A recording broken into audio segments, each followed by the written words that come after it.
Hi there, this is Chris Collison. I'm representing the Policy Subcommittee on the Research and Scholarship Committee, and we're talking today about Charge C1.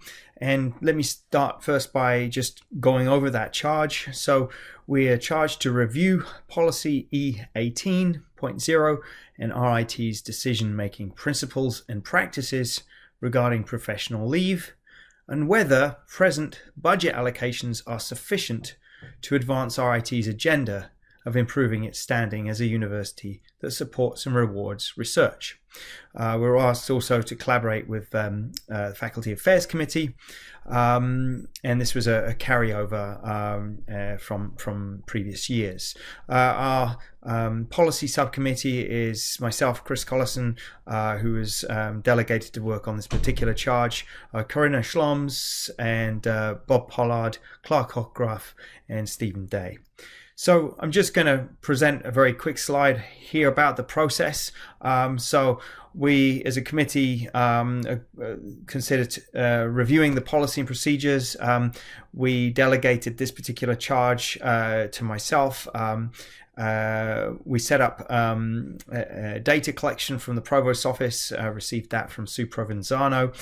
We as a committee met with Carmi Garzioni and Sue Provenzano, and I drafted a report which we've been reviewing as a subcommittee, and we'll shortly be submitting that to the full Research and Scholarship Committee. So this presentation really is a handful of slides that provides a summary of that work. I'm going to start with the historical data and trends that we got from the Provost office, and the graph here. So we have the year of the proposed professional leave on the x-axis. On the y-axis, we have here the number of applications, and the bars in blue. These were the applications that were recommended and funded. You're going to see in around 2017, 2018, there was a handful of applications that weren't approved, so they were disapproved is the term that's used in the policy by the provost, and those reasons were unspecified. All the proposals, all the applications were funded in 2018, 2019. Then in 2019, 2020, there was one or two that weren't recommended by the committee on professional leaves. A few more of those in 2020, 2021. This would be the year in which the sabbatical would take place. But the key here, really associated with this charge, is the 6 proposals that were not approved for reasons of budget. So if we now look at everything on the right hand side in here, these faculty leaves were rejected solely for budget. 4 of those 6 did have research components, and all 6 of those were recommended by the committee. The point here is that this does negatively impact research because 4 of those 6 leaves were research oriented. We've also concluded that this affects faculty retention, perhaps somewhat anecdotally. We know this to be true. The conclusion from this slide, really, that addresses the charge, is that the professional leaves budget is insufficient, and we'll be making a recommendation later to increase that budget. So in fact, these next 2 slides are those recommendations. So recommendation number 1 is, let's increase the budget. The budget currently is $220,000. Over the last 3 years, we've had 30.7 leaves have been approved per year on average. That amounts to about $7,166 per professional leave. The average number of tenured faculty. So if I just include tenured faculty, it's 569 faculty every fall. It's actually 575, 575, and 555, something like that. And we get that data from the faculty dashboard that we will have access to. So this would mean there's about 81.3 eligible faculty each year. Another way of looking at this is about 18.5 years between sabbaticals.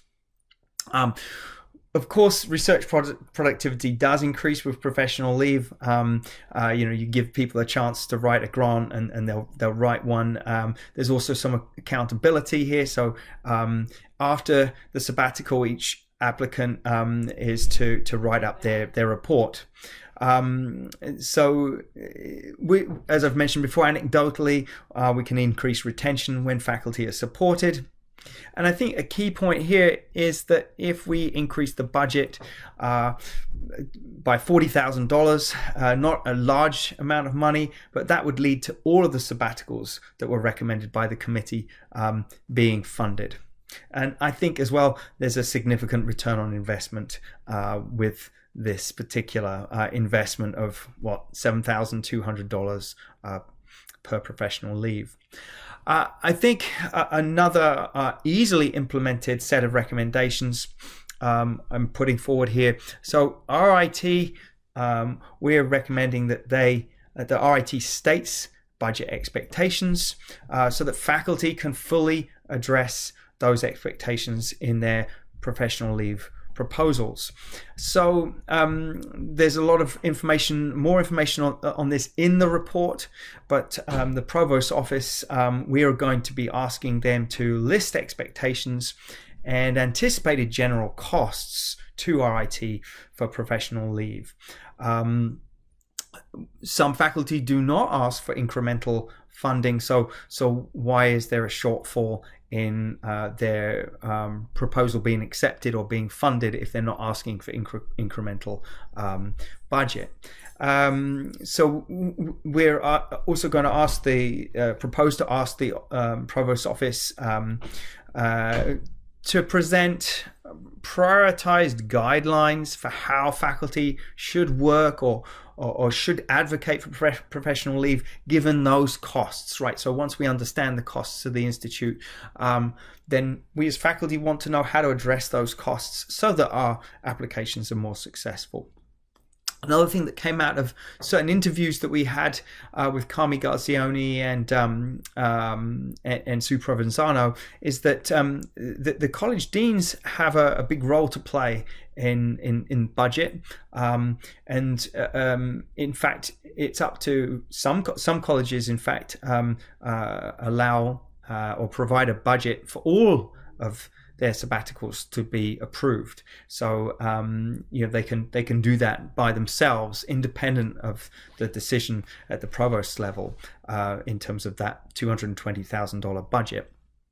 So we would like to recommend that college deans clearly communicate the issues regarding their own budgetary concerns in their colleges and in the associated academic units.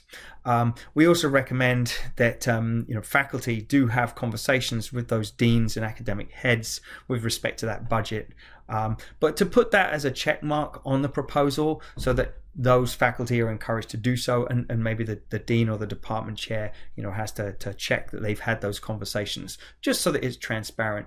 The last thing here is that policy E18.0 could be modified. Now that would be taken on by Academic Senate, so that would be more burdensome to faculty, but in a way that would force that this process become formalized. Although we think that a request to the Provost's office would be more fruitful. So that's the summary, and a lot more details provided in the report that will be shortly shared with you. I can't be there today. I teach a class at this time, but I'm hoping my colleagues will be able to answer questions for you. Okay, thanks for listening.